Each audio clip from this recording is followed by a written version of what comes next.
established Rich coming right back at you. Today we gotta have a real conversation. Not a viral conversation, not a joke. This is one of those moments where hip-hop stops being entertainment and starts feeling like a warning sign that too many people ignore. What we just saw with NLE Choppa was not about who was shaking or who was lacking. The real story is why a successful young artist feels the need to prove something that his life and his career do not require him to prove. Videos started circulating online, and immediately the internet did what it always does. People picked sides, turned it into a moment, and forgot that this is how tragedies start, not how legends are made. NLE Choppa ran into people connected with NBA YoungBoy's camp. And suddenly, everything became about street credibility again. Who was ready? Who stood on business? Who had it on them? And that language is how this starts every time. Because that language has never saved anybody. And it has never made anybody safer. It has only made tombstones faster and police reports longer. I stamp on everything I love, bro. What type of gangster pull up on a man, say they gonna do something to a man, and pull out their phone? On everything I love, bro. Baby ARP in hand, man. I just asked these folks, what you wanna do? Why y'all keep staring at me? I'm sitting here, right in the drive, parking lot. Right there, tell them nigga what they want to do. Man, them niggas shaking, man. 3, you shaking. Ben, shaking. Y'all niggas ain't do shit, man. Listen, then right after that, I hop in the car. I'm like, man, what y'all want to do? Y'all don't want to do nothing. Nigga pull off in the whip. Now niggas want to pull their phone out, man. I had 2 niggas on the front line that would have laid y'all down. Come on, man. If you gonna post something, post that, bro. Listen, bro, go pull the surveillance camera footage up. I was just standing there, wide in the middle, butt booty naked, flat foot in the motherfucking parking lot. You niggas ain't do shit to me, bro. I drove off. I was hanging out the window with that, yeah, screaming, do something. What happened then? You pulled out a phone, bro. I'm not finna care. Man, listen, I'm on straight self-defense, man. I'm not on offense, man. Cuz, what happened, Mike? Shit, them niggas nothing. What happened? Nothing. Them niggas was nothing. Time out. What they do? Nothing. They filmed. They filmed. What they do? Hey. What the? Time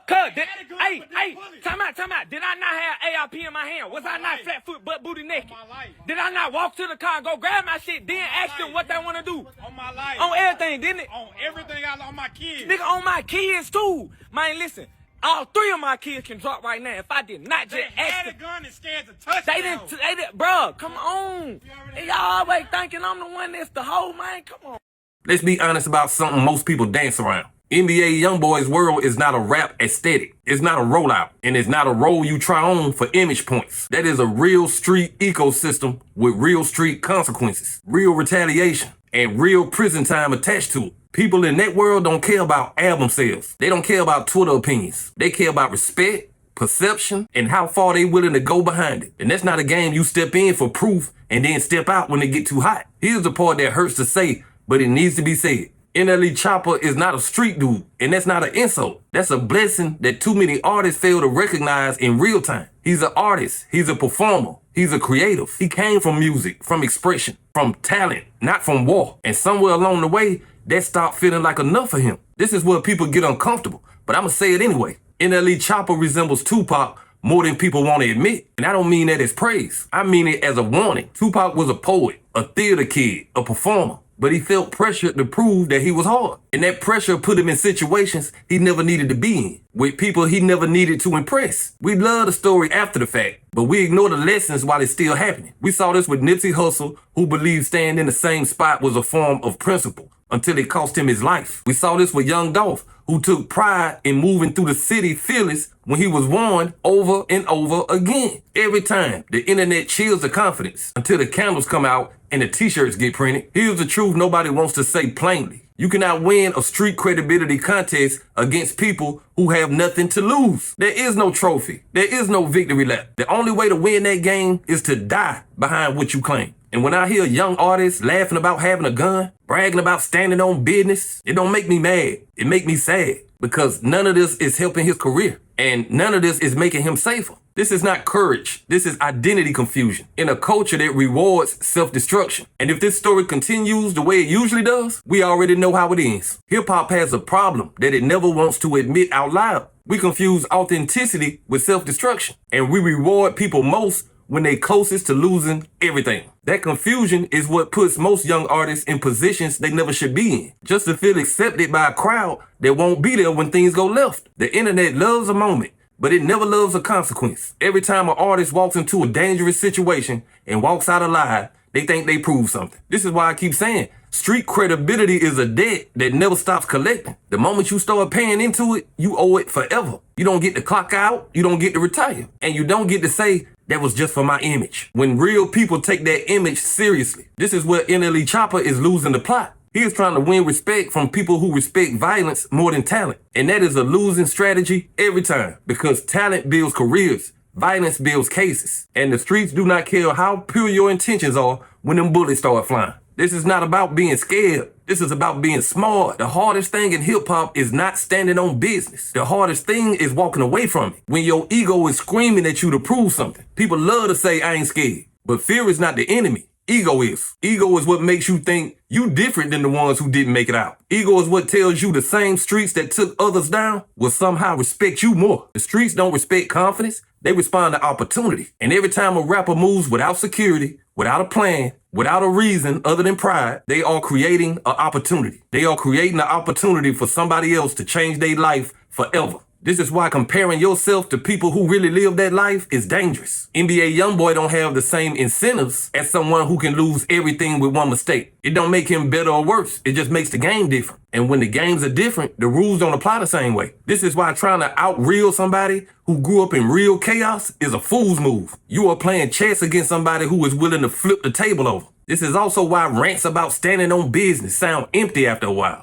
Because business is about sustainability, not survival. Real business moves keep you alive long enough to enjoy the results. What we are watching right now is a talented young man confusing attention for respect and noise for legacy. And the sad part is he don't need none of it. His music don't require it. His career don't require it. The only thing requiring it is an internal voice that's telling him he's not good enough. Hip-hop has to stop clapping for moments that lead to funerals. We have done this too many times to pretend that we don't know how this ends. You don't have to die to prove you real. And any culture that makes that seem like the price of admission is lost. This is not about picking sides. This is about picking life. At some point, hip-hop has to decide what it actually values. Because you can't keep saying you want people to live longer while cheering for the same behavior that keeps getting people killed. You can't say protect the artists and then mock them when they try to step away from the chaos that made them famous. That contradiction is why so many talented people never get to see their full potential. We keep confusing survival with success. Just because you made it through something does not mean you won. Winning is making it home. Winning is seeing your kids grow up. Winning is still being here when the spotlight moves on. The streets don't give out trophies. They give out trauma. And too many people are paying for lessons they never even asked to learn. This is why I keep saying, you don't have to prove anything to anybody who is not going to help you bury the consequences. Real strength is knowing when to walk away from a room that only wants you there for entertainment. And the sad part about this is that NLE Choppa